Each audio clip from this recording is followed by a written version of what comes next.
Petition দায়ের করে। সেই রিট পিটিশন শুনানি শেষ করে মহামান্য হাইকোর্ট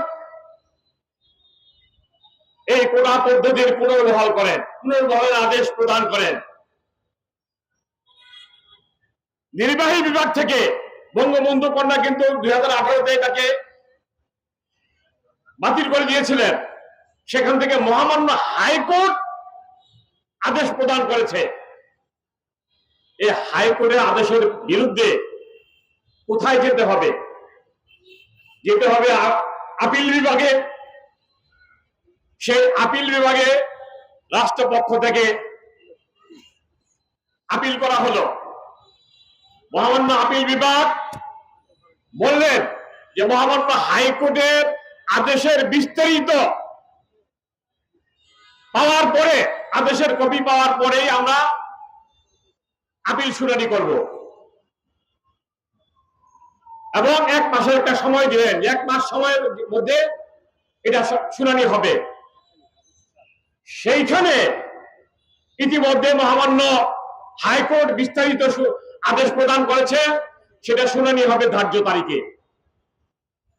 আন্দোলনকারীরা সেই মহামান্য উচ্চ আদালতের আপিল ডিভিশনের শুনানি হওয়া পর্যন্ত অপেক্ষা করা উচিত ছিল, কিন্তু তারা কোটা পুনর্বহাল চায় না। তাদের উদ্দেশ্য আদর্শ অন্য জায়গায়।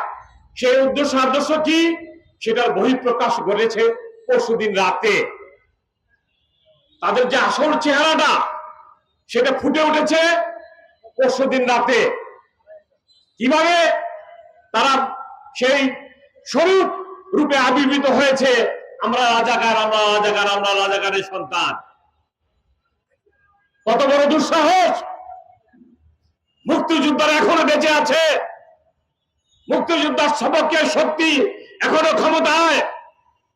সেই অবস্থার মধ্যে এত বড় দুঃসাহসিক স্লোগান দেয় কাদের উস্কানির প্রেক্ষিতে? এই দেশটাকে আবার পুনরায় পাকিস্তান বানানোর ষড়যন্ত্রে তারা লিপ্ত আছে। যারা এই ষড়যন্ত্রে লিপ্ত আছে তাদেরকে হুঁশিয়ার করে দিয়ে বলতে চাই, মুক্তিযুদ্ধরা এখনো নিঃশেষ হয়ে যায় নাই। তাই